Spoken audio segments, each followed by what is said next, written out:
All right, as I said, this is some commentary. Every now and again, we'll use this time to just kind of talk about some of the current events or things that's going on in the news or, in the world in general. And one of the things that my podcast as well as my blog is about is just observations. Things as I see, or at least my view of how I see things that are going on in society or in the culture or in the world for that matter. And one of them is this whole notion this week or last week, whenever it was a few days ago, there was an actor. He acted on The Cosby Show whenever he was a teenager. He played the boyfriend of one of the Cosby girls, one of the Huxtable girls. His real name is Jeffrey Owens. And as it turns out, as in any of the entertainment fields, acting or any of that, it's cyclical. It comes and goes. So there are times whenever you're not employed, as a musician or actor or whatever, and you really do have to do that waiter thing. You really do have to do that whatever job you can get until your next acting or your next gig or your next musical concert, whatever comes along. And that's what happened apparently with Mr. Jeffrey Owens. Jeffrey's working at Trader Joe, and I don't know if it was a fan. I don't know who it was, but someone took a picture of him, and I'm not sure if their taking of the picture was because they were a big fan and they posted it, or if they were trying to be funny. I don't know which. I'm not sure which, but it went viral and it took off. And a whole bunch of events occurred since then, with one of them being, I believe, Jeffrey getting now, because so much publicity came as a part of the picture and the commentary and all that. So much publicity came from it that now the folks in Hollywood, like Tyler Perry and other folks who didn't realize he was unemployed, now he started getting acting job offers again. But the bigger point is the commentary that came back whenever it was posted that he was working in Trader Joe's. There was all kinds of crazy and negative comments about him now bagging groceries or being a cashier or whatever he was doing. And it caused a stir, as well as it should, because, see, it was showing people's mindsets in terms of how they view various jobs. Now, whenever he was acting and on TV and considered a celebrity or a star, everybody was good with him then. But now, whenever he was checking bags or working as a cashier or a stock boy or whatever it was, now all of a sudden, he was nothing or a big joke. Now, my first reaction when I saw the post was, I don't understand what the big deal is, because he's working. For me, in my mind, the first thing that came to it was, the man is working. That was literally my initial and first response, and I think I posted that back on Twitter to somebody that had said something about him working at Trader Joe's. And my response was, but he's working. See, no matter which way you go, it's always a complaint. If you're not working, you're no good, you're lazy, you're shiftless. If you're working, it's still something else. And because he happened to have been an actor or is an actor, that made it now, I guess he's nothing now that he's working in a store. Because, see, I've given you all my definition in terms of celebrity or entertainer as it is. To me, the only difference, and I mean this, that's why I really do not get starstruck. I don't care who walks in this room and what position or title they hold. I would not change my countenance in terms of that's another human being. So if Barack Obama or Donald Trump or any of them walked in right now, I would not be falling all over the floor, screaming and hollering, oh my God, I'll never wash this hand again. Can I have your... I wouldn't be doing all that, because, see, the only difference to me in what a quote unquote celebrity does is the fact that their work is seen by more people and they make more money, a whole lot more money. And the reason they make more money is because they're seen by more people, and more people buy whatever it is that they do, whether it's a movie, whether it's a CD, music, concert, whatever. You have hundreds of thousands of people who are now paying to experience them. That's where they get more money comes from.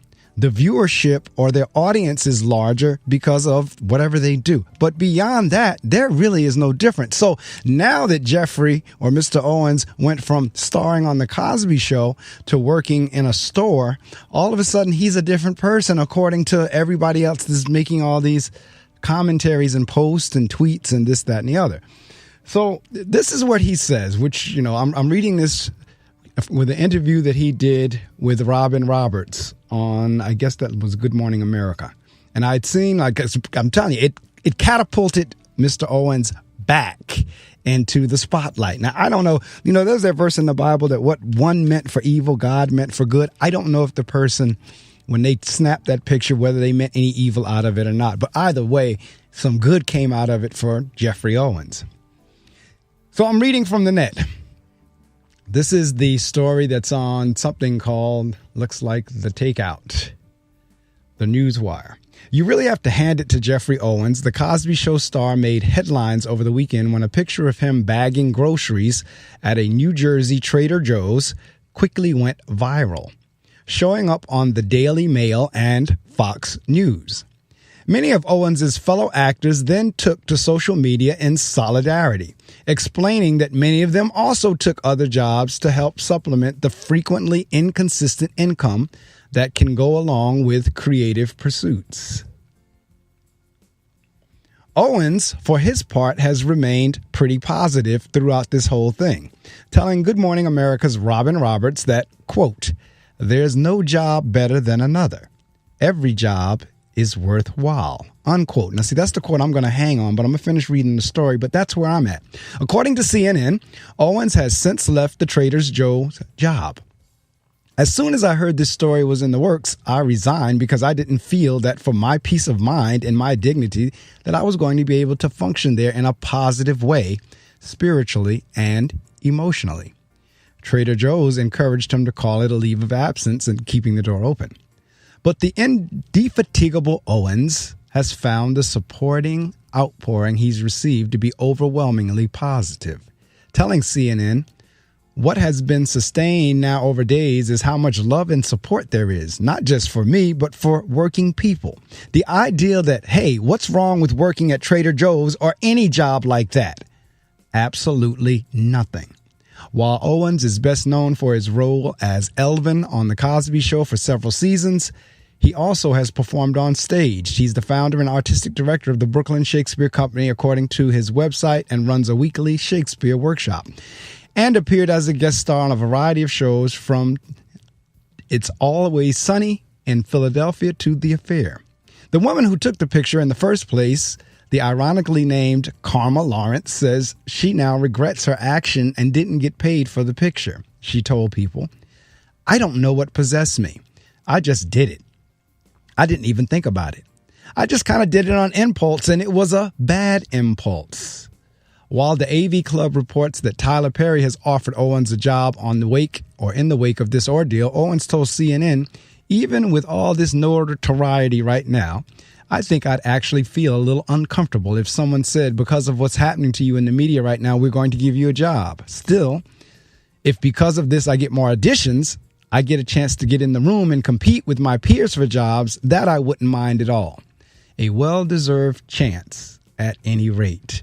Now, see, there's a few things that I want to talk about. And first is his response, because he could have got nasty and negative or depressed or what have you, but he didn't. He stayed positive and he saw it for what it was. And he's using it as an opportunity to help people understand exactly as he said, there is no job better than another. Every job is worthwhile. And see, I have an issue with folks who snub people or look their nose down on people based on the type of work that they're doing. And I'll tell you why, because I've served in various capacities. I've served as a custodian. I've served as a telemarketing rep. I've served as a secretary. I've served as a jet engine mechanic. I've served as a teacher. I've served now as a principal. I've served as a vice principal. And I can tell you, when you go into various organizations, the key people that you really do want to get to know is the custodian and the secretary. I've served in both of those capacities. But I'm going to tell you, when you really get down to who runs the show, it's the custodian and the secretary. I had a situation once where I was working in a building, and I won't name it because I don't want the person to, get in any kind of trouble if somebody could figure it out. But it was in an educational setting, and I won't say where because I've taught in many institutions.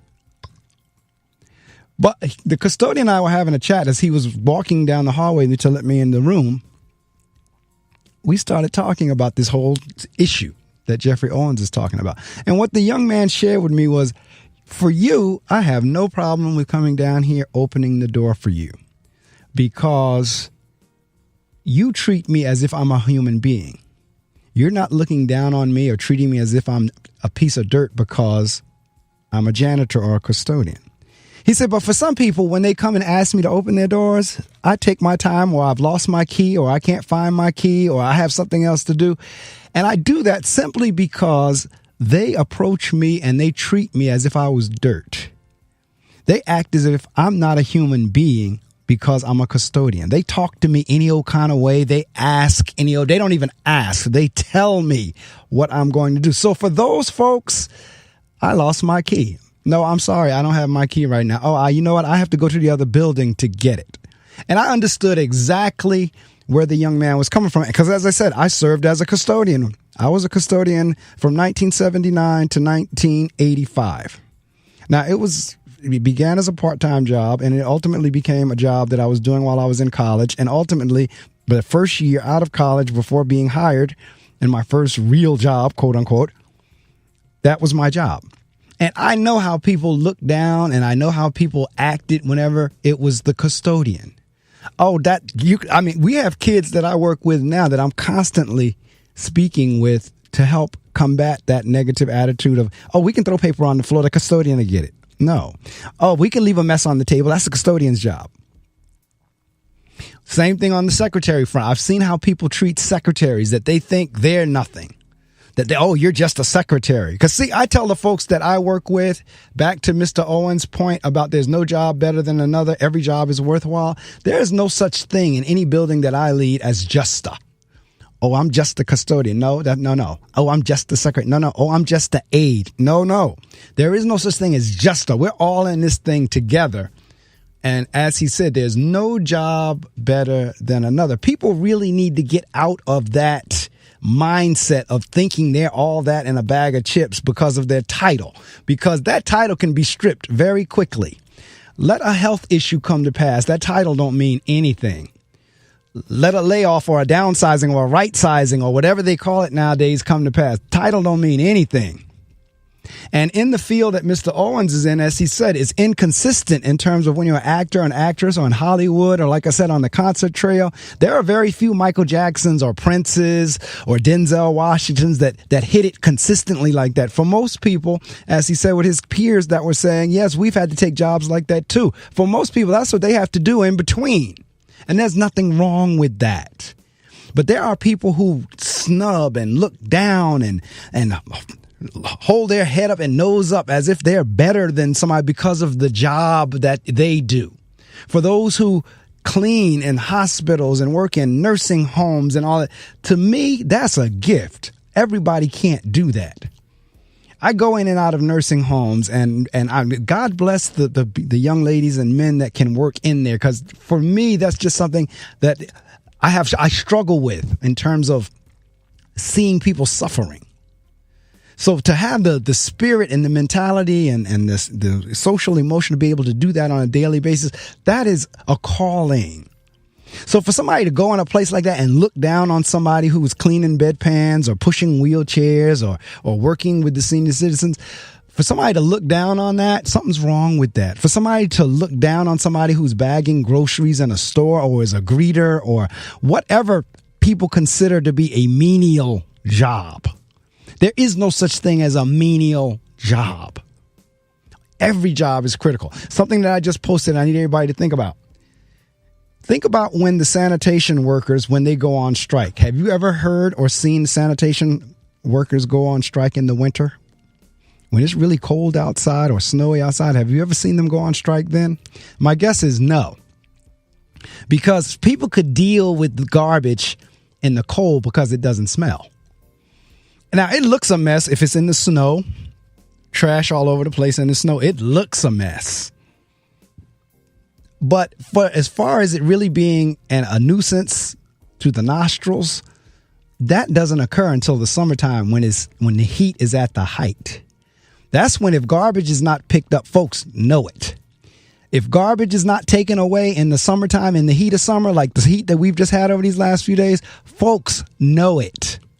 And that's why the sanitation workers, if they're going to strike, they strike in the summertime.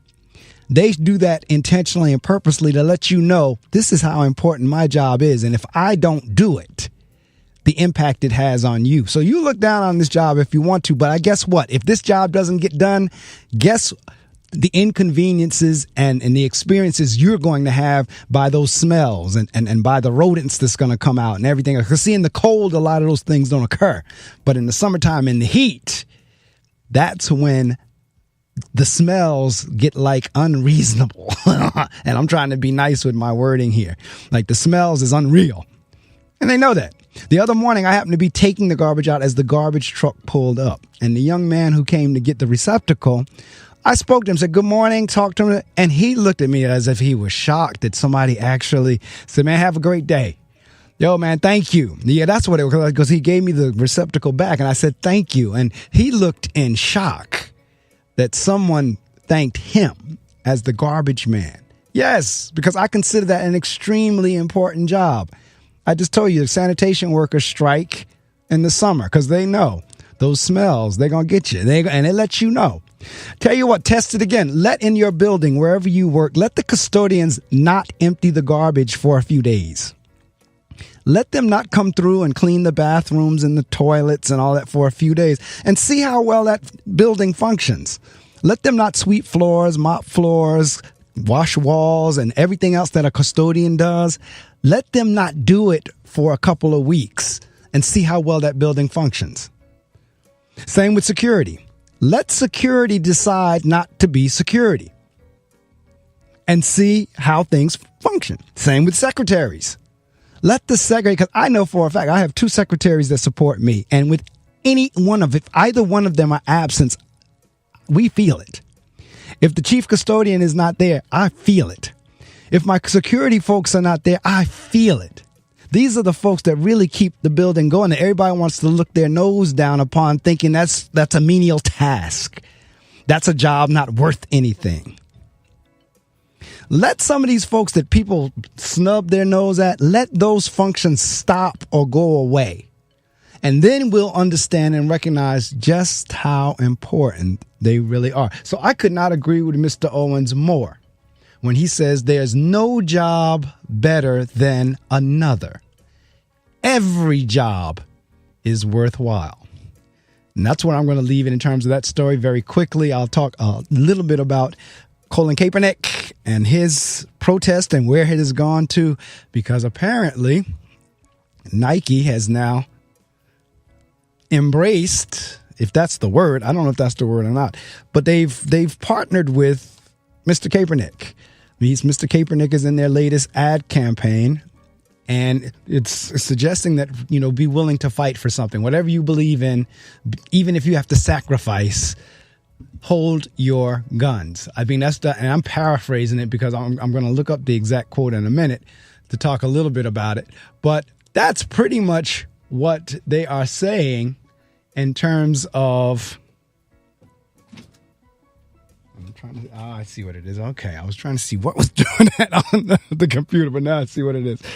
That's pretty much what they are saying in terms of this campaign. Now, people are having a fit because it appears as if they are embracing Colin Kaepernick and this whole thing with his protest and the flag. And this is the part people really don't get. It's not about the flag. And Kaepernick has said that from day one. Has nothing to do with patriotism, has nothing to do with the flag. He was using his position and where he was at the time in the NFL as an opportunity to draw attention to an issue. Now, we keep on taking the attention away from the issue and trying to make it another issue, trying to make it an issue that it is not. It's not about the flag. It's not about the flag. It's about the protesting of the police brutality. That's what it's about. It's about Kaepernick tried to, or is doing, actually it's doing exactly what it was designed to do, which was to bring attention. And it has brought a lot of attention. And now the fact that Nike is using it as a part of an ad campaign, it's really getting a lot of attention. Folks are now talking about, they're not going to support Nike anymore. They're going to burn their Nikes. They're going to do something. This is what the ad says. Believe in something, even if it means sacrificing everything. And then, of course, at the bottom is the tagline, just do it. Again, the line is believe in something, even if it means sacrificing everything. Now, you know me. I love words. I love double entendres. I love things with double meanings. And Nike has multiple meanings in that ad. Multiple meanings. And they're leaving it up to the viewer or the listener to determine how they're going to interpret it. Now, of course, like I said, many folks are all of a sudden now they hate Nike because Nike has embraced Kaepernick, which in their minds feels as if Nike is against, because I know how people are tying things together. People are going to sit there and say Nike is against the American flag. Guarantee you there are those sitting there, the ones that want to protest Nike now or claim to protest by not supporting their products. But oddly enough, online sales for Nike increased Major League since the ad. Now, I don't know if that was the intent from the get-go or not, because somebody said, remember, Nike is a company, that this is not really about them supporting Kaepernick. It's really about them increasing sales. Whatever. Again, it has put the spotlight on Kaepernick and the protest. And we have a right to protest. We really do. We have that right. The protest that Kaepernick is doing is a silent protest or a nonviolent protest. Not much different than what Martin Luther King and all of them were doing. Not much. It's a different format, different venue, but it's still doing exactly what a protest is supposed to do, and that's bring attention to an issue that needs correcting. The police brutality issue needs correcting, and I don't think all police are bad. I'll be one of the first to say in too many of these instances, had the perpetrator not been doing what they're doing, they wouldn't have crossed the police path to begin with. Now, let's say, for example, the last couple of days, yesterday, somewhere, I believe it was Texas, police officer walks in. I just don't understand this one. Police officer walks into what she thought was her apartment. I don't know how, if it's your apartment, you don't know the difference between your apartment and somebody else's apartment. Now walks into an apartment that she thought was hers. It was the wrong apartment. It was an African-American male apartment. It was his apartment that she walked into and thought was her apartment, and she shoots him dead. See, that's the kind of stuff. That's where the Kaepernick protest is going in terms of the innocent people who are unarmed, who haven't done anything, and are the ones that are being picked off by trigger happy and scared and fearful police officers. Because I love police officers. I do. I work with them. I know a lot of them. And I'm not just saying that to say I have friends who are police officers. No, they're people too. This morning, there was a police officer every Saturday morning who lets me into the building. And we always have wonderful conversations as we walk from the parking lot up to the radio station, up to the studio. I have police officers who work with me in the school building. Never had any issues. But there are times whenever things get out of control. And that's what Kaepernick is trying to bring attention to. It's not about the flag. It's not about being patriotic or not. It is about drawing attention to something that needs to be corrected.